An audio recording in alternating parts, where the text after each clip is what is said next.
Hemos pasado el ecuador de nuestros ejercicios espirituales, por tanto afrontamos esta recta final. Nos quedan 5 días. Hoy vamos a recorrer con Jesús el camino hacia Jerusalén, acompañándole en sus encuentros, acompañando a los apóstoles en sus miedos, en sus dudas. Y a partir de ahora nos centramos mucho más en ese misterio pascual que juntos vamos a celebrar esta Semana Santa. En la vida pública de Jesús nos encontramos en los Evangelios 2 momentos muy bien determinados, muy delimitados. Una primera parte en la cual Jesús va creando ese grupo de discípulos, esa primera comunidad del reino de Dios, va predicando el reino de Dios, va anunciando la llegada de los tiempos nuevos. Y llega un momento en el cual el Evangelio cambia de temática, por decirlo así, y Jesús empieza con el grupo de los discípulos un largo camino desde Galilea hasta Jerusalén. Allí tendrá diversos diálogos con los discípulos. Allí se transfigurará delante de ellos. Allí irá recorriendo aldeas, ciudades, donde también predica el reino de Dios. Pero su predicación también se va a hacer distinta. Ya empieza a hablar del futuro, de lo que nos espera, de lo que Dios nos promete con la muerte y resurrección de Cristo, y culminará con la Pascua en Jerusalén. El momento en el cual termina la primera parte de los Evangelios, sobre todo en los sinópticos, y comienza en el segundo, la segunda parte, es el momento en el cual Jesús se va de excursión. Hace una excursión a la región de Cesarea de Filipos con sus apóstoles. Es el texto, el primero de los textos que os propongo meditar en este día, en esta tarde. Cuando Jesús llega a la región de Cesarea de Filipos, hace una pregunta que no es baladí a los discípulos.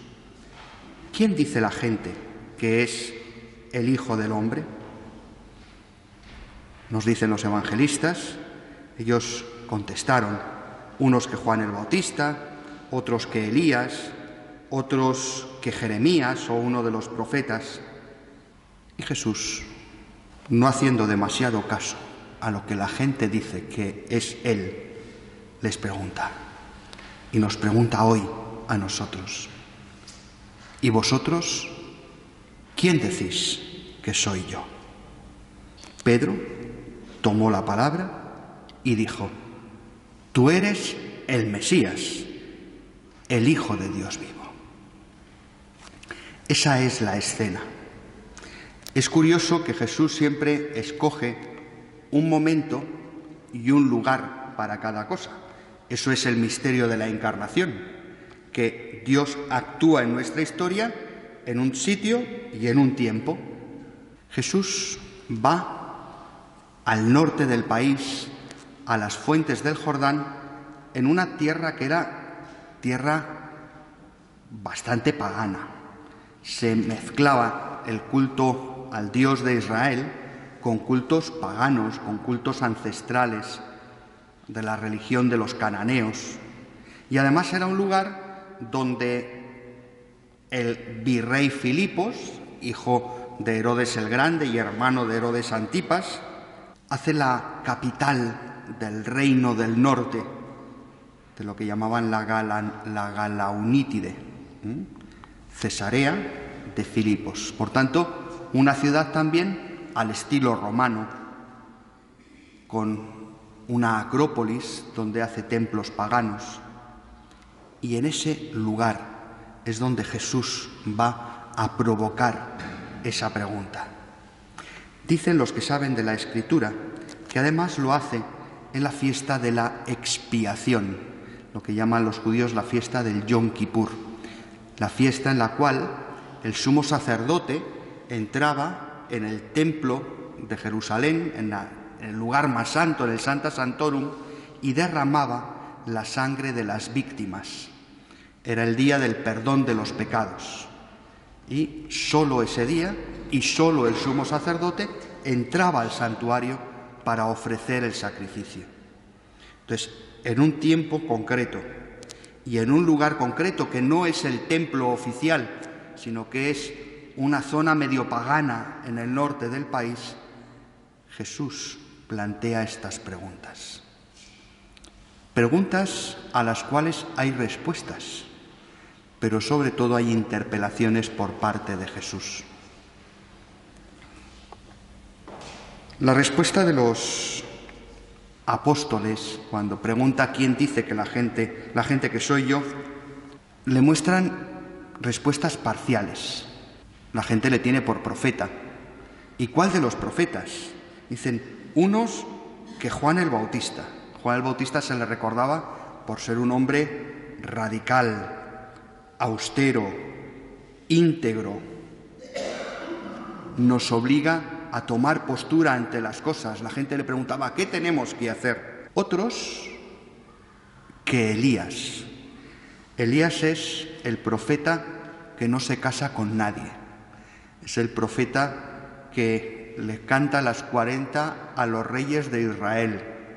Es el hombre independiente, crítico con el poder establecido. Y otros que Jeremías. No dicen unos profetas cualesquiera, dicen esos tres.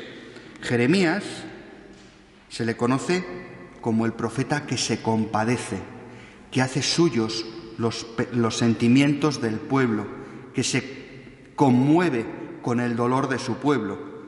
De hecho, se suele decir, lloras como un Jeremías, es decir, te compadeces, te conmueves, haces tuyos los sentimientos de otros.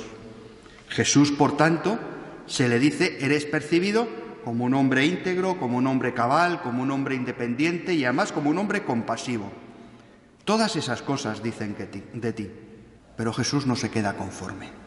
¿Vosotros qué decís que soy yo? ¿Y quién responde? Es Pedro, Simón, hijo de Jonás. Y es el momento en el cual Jesús le cambia el nombre. Tú eres Pedro, y sobre esta piedra edificaré mi iglesia. ¿Por qué? Porque ha manifestado la fe de la iglesia.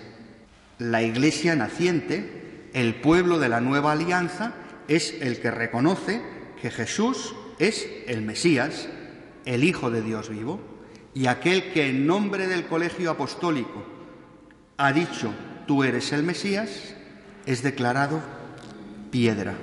Pero es muy curioso. ¿Cómo se dice piedra en griego? Sabemos que en algunas traducciones del Evangelio hablan de Pedro como Cefas o Kefas. Kefas es la manera de decir piedra en griego. ¿Y cómo se llamaba el sumo sacerdote que entra en el santuario a hacer el sacrificio el día de la expiación? Caifás. Kefas, Caifás.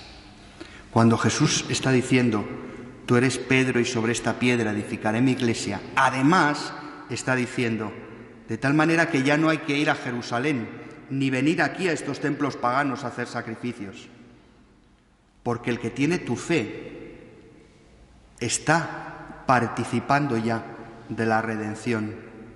El que tiene la fe de Pedro tiene la fe de ese nuevo sumo sacerdote que ya no tiene que derramar la sangre de las víctimas, porque sigue a aquel que ha derramado su propia sangre por amor a nosotros. ¿Y nosotros? ¿Quién decimos que es Cristo? Os propongo un primer momento para preguntarnos, ¿quién es Cristo para mí? Después de lo que hemos vivido ya en estos días de ejercicios, después de haber experimentado la misericordia, después de haberle visto eligiéndonos para el reino de Dios, haciéndonos partícipes de su misión de estar con Él y de consolar a los débiles. Después de eso, ¿quién es Cristo para ti? Y el resto de los textos que os propongo que los leáis desde el propio Cristo. Muchas veces cuando leemos los pasajes del Nuevo Testamento tenemos una tentación, bueno, no sé si es tentación, pero es algo que hacemos, que es acercarnos al texto desde los personajes secundarios, podríamos decir. Cuando leo la conversión de Zaqueo, soy yo el bajito de estatura que me subo a la higuera y me tengo que convertir porque cuando veo el texto de la mujer pecadora, soy yo el que me tengo que poner a los pies de Jesús para lavarle los pies. Yo os invito a que nos acerquemos a la palabra de Dios mirando a Cristo, porque necesitamos aprender de Cristo. Los ejercicios espirituales están pensados para ayudarnos a conocer y amar de tal manera a Cristo que funcionemos como Cristo, que actuemos como Cristo, que amemos como Cristo, que perdonemos como Cristo y demos la vida como Cristo. Por tanto, está muy bien fijarnos en los otros personajes, pero es muy importante fijarnos en Cristo y cómo ama, y cómo perdona, y cómo abraza, y cómo corrige, y cómo da la vida.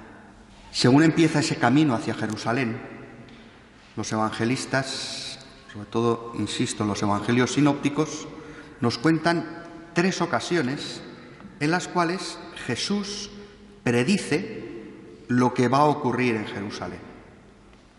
Y podemos decir que esos 3 textos, esas 3 ocasiones, que vienen jalonados por otros muchos encuentros, discursos, milagros, esos 3 textos son como una catequesis sobre el misterio pascual.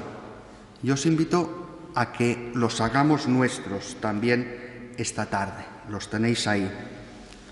En el primer texto comenzó a instruirlos.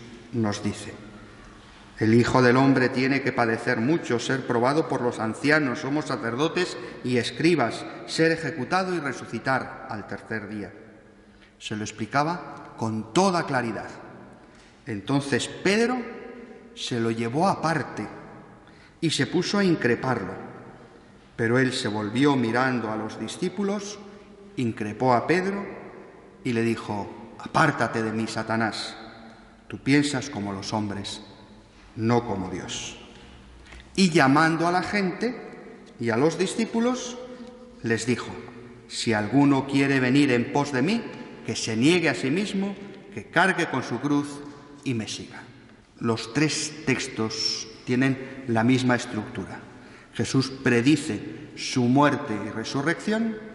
Ante esa predicción, los apóstoles, los discípulos, reaccionan. Jesús los corrige y luego hace un discurso a la gente. En este primero es Pedro, ese mismo Pedro que le ha dicho: tú eres el Mesías, y que ha recibido el encargo de ser piedra y de tener las llaves del reino de los cielos, y que lo que ates en la tierra quedará atado en el cielo, y lo que desates en la tierra quedará desatado en el cielo. Ese mismo, a renglón seguido, le dice: pero hombre, ¿cómo vas a ir a Jerusalén? Es decir, si yo te estoy diciendo que tú eres el Mesías, si yo te estoy diciendo que estamos contigo hasta el final para que instituyas el reino de Dios, ¿cómo vamos a dejarte que mueras en Jerusalén? El reino de Dios se acaba. Claro, Pedro no ha entendido nada, no ha entendido que es necesario que todo eso ocurra para que el reino comience a funcionar. No puede entenderlo. Y Jesús le dice algo terrible: apártate de mí o ponte detrás de mí, Satanás, porque esas cosas no vienen de Dios. Porque lo que viene de Dios es dejar que el reino avance, no entorpecerlo. Es poner nuestra vida al servicio del reino y no impedir que Jesús trabaje. El Hijo del Hombre ha de morir. Y ante la reacción de Pedro, también Jesús aprovecha para hablar a los discípulos. ¿Habéis visto? El que quiera pertenecer a ese reino de Dios, que se venga conmigo, que cargue con su cruz y que me siga. Esto fue en Cesarea de Filipos. Vuelven a casa, vuelven a Cafarnaún, que pillaba de camino hacia Jerusalén.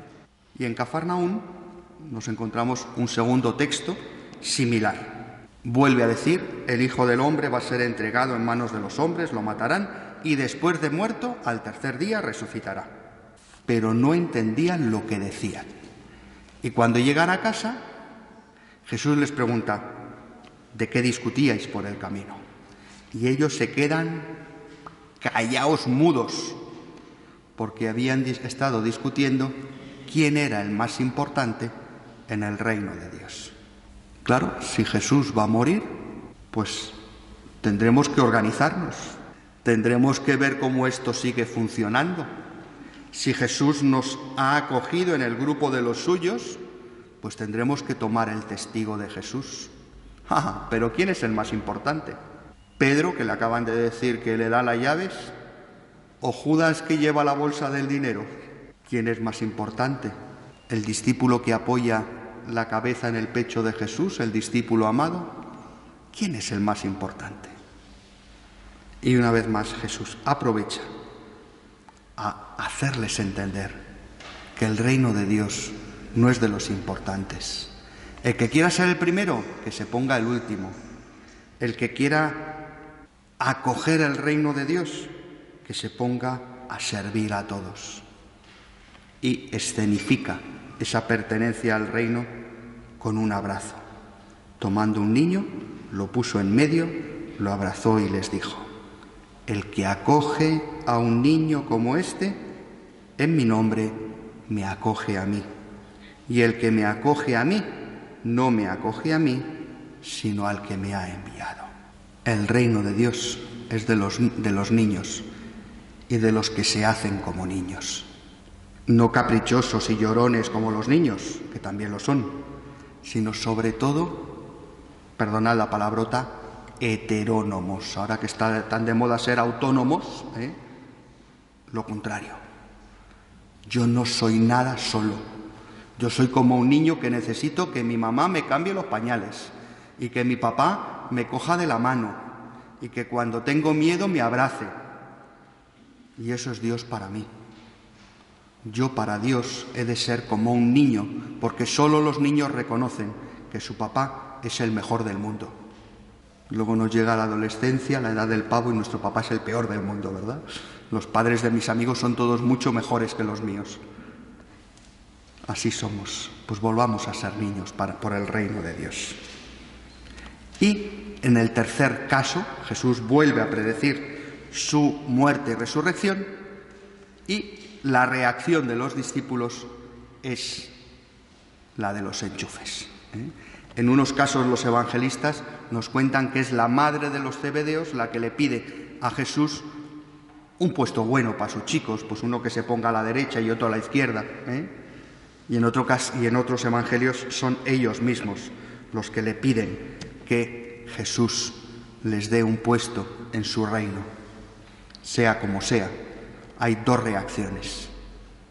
La de Jesús, que les pregunta: ¿estáis dispuestos a abrazar la pasión como yo la voy a abrazar, a beber el cáliz que yo he de beber, o a ser bautizados con el bautismo con el que yo voy a ser bautizado?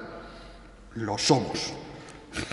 Pues el martirio lo tendréis, pero lo de los puestos importantes no los concedo yo, los concede mi Padre. Y a los demás que se han enfadado con los zebedeos porque eran unos trepas y buscaban enchufes, pues una vez más les dice que los jefes de los pueblos los tiranizan y que nosotros, lo nuestro es ser siervo de todos, esclavos de todos, porque así es Jesús. Imitar a Jesús, seguir a Jesús, significa ponernos los últimos no por estrategia, sino porque es el sitio que nos corresponde. Y en el reino de Dios, cuando tratamos de trepar, ya se encargará alguien de ponernos en el sitio que nos corresponde. Por tanto, elijamos nuestro sitio y pongámonos los últimos, que al menos no nos humillarán. Segundo momento para vuestra oración. ¿Cómo reacciono yo ante la pasión de Cristo? ¿Busco atajos? ¿Busco influencias? ¿Busco apartar a Jesús de la cruz? ¿Huyo de la cruz? ¿O me hago el último? Sirvo, me esclavizo, cargo con mi cruz y le sigo. Y en ese camino hacia Jerusalén hay una última parada. Los que habéis estado en Tierra Santa lo conocéis. Todas las caravanas de peregrinos que iban desde Galilea hasta Jerusalén hacían su última parada en la ciudad de Jericó, en medio del desierto de Judea, un lugar con agua, un lugar más o menos habitable, y desde donde se empezaba la subida a Jerusalén. Y allí, además de algunos otros encuentros que nos cuentan los evangelistas, entre otros Zaqueo, el bajito que se sube a la higuera, Jesús tiene un encuentro con un ciego. Llegan a Jericó y al salir de allí, con sus discípulos y bastante gente, un mendigo ciego, Bartimeo, hijo de Timeo, estaba sentado al borde del camino pidiendo limosna. De esa manera tan escueta nos describen a aquel ciego. ¿Qué hay en Jericó? O mejor dicho, ¿qué hay a la salida de la ciudad de Jericó? Pues los que lo conocemos sabemos que hay una carretera, y en esa carretera hay una bifurcación. Si giras a la derecha subes a Jerusalén, y si giras a la izquierda te vas al Mar Muerto, al lugar donde estaban las ciudades de Sodoma y de Gomorra. Incluso la geografía nos está hablando de lo que significa esta curación y de lo que significa estar ciego en Jericó. Esa ceguera lo que nos impide es no saber discernir si voy a Jerusalén o voy al Mar Muerto, si voy al cielo o voy al infierno, si voy a la vida o voy a la muerte, si voy a la virtud o voy al pecado. Es el lugar del discernimiento, es la encrucijada de caminos.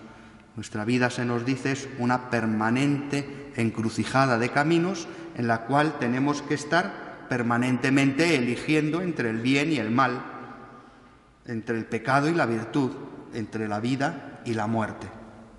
Bartimeo está allí, ciego, no ve el camino, no sabe por dónde tirar. Por eso está al borde del camino. No está en el camino, sino sentado al borde del camino. Ese es el signo de la excomunión. No está en la comunidad, está fuera, está al margen. Es un marginal. Está en las periferias, que nos dice tanto el Papa Francisco. Y es alguien que pide limosna. Es un mendigo. Necesita de otros.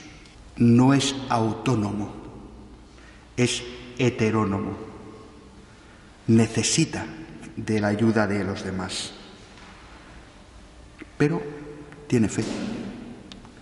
Empezó a gritar: Hijo de David, Jesús, ten compasión de mí. Al día siguiente, cuando Jesús llega a Jerusalén, los niños van a tomar los ramos de olivos y las palmas y van a decir: Hosana al Hijo de David. El primero que se lo dice, antes de llegar a Jerusalén, es el ciego. El que no es capaz de distinguir entre el bien y el mal, sí que sabe distinguir dónde está Dios y dónde no. Quién es el Mesías y quién no. Porque la indigencia, el reconocimiento de la pobreza, el estar al margen, es una condición que le propicia la apertura al misterio.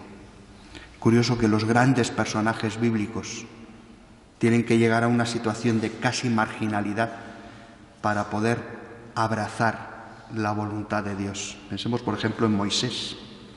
Moisés lo tenía todo, era el príncipe de Egipto. Le han sacado del Nilo, le han incorporado a la corte, le han tratado como un rey, pero es necesario que caiga en desgracia porque ha defendido a uno de su pueblo, que tenga que huir de la corte y refugiarse en el desierto. Y cuando nos lo encontramos en el desierto cuidando las cabras de su suegro, que encima era pagano, cuando vive en la peor situación que se puede vivir, es entonces cuando ve la zarza ardiente. Es como Bartimeo. Hemos de despojarnos de tantas cosas. Hemos de llegar a situaciones límites para encontrarnos realmente con el Señor. ¿Qué le queda a Bartimeo? La fuerza de su grito. Ten compasión de mí, no tengo más que un poco de voz para gritar, no tengo más. Y encima, muchos lo increpaban para que se callara.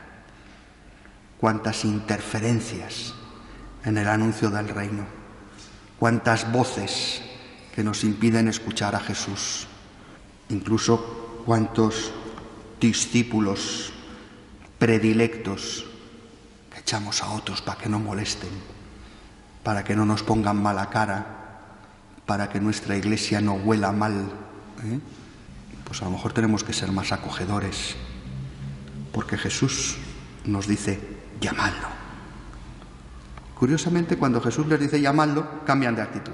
Ánimo, venga, contento, vente, que Jesús te quiere oír. Pero el ciego no puede llegar de cualquier manera.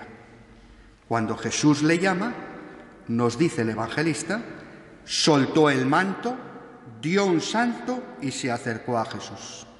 ¿Cómo estaría aquel manto, Señor mío? Un ciego que no ve las lámparas del manto, que está tirado en el desierto, ¿cómo estaría?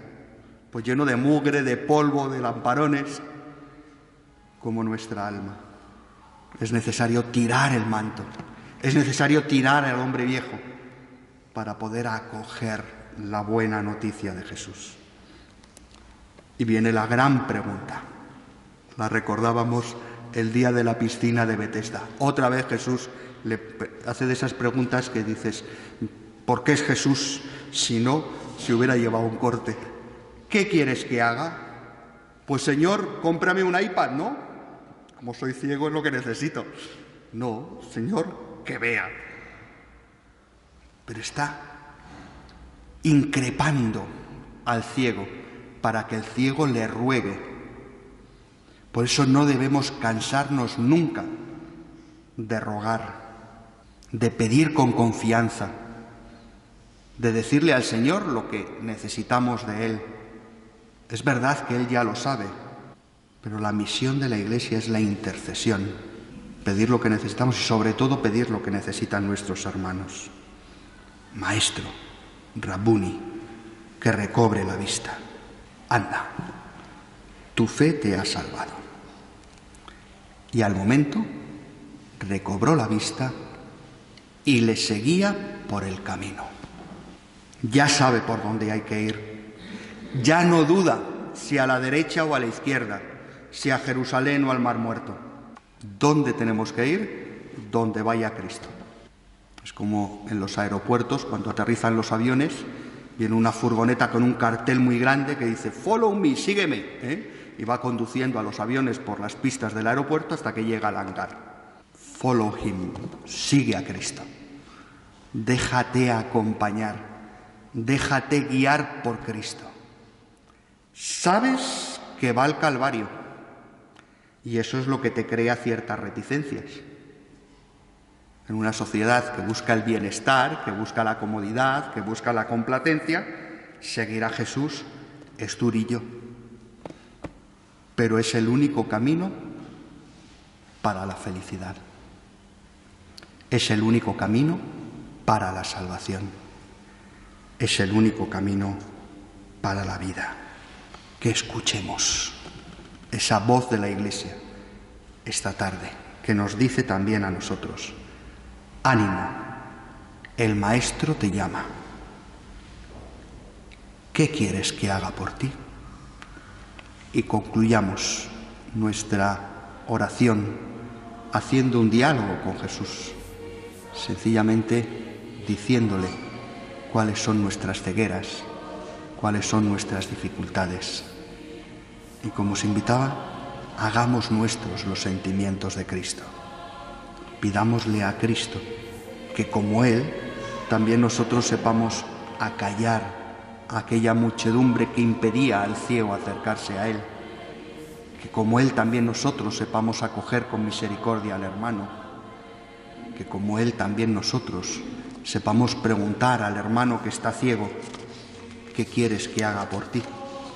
Para que así, con Cristo, podamos seguir trabajando y viviendo en el reino de Dios. Que Él, que nos acompaña por el desierto y nos invita a acompañarle en el camino a Jerusalén, nos ayude y propicie en nosotros que podamos, a la luz de su palabra, vivir con intensidad el misterio pascual.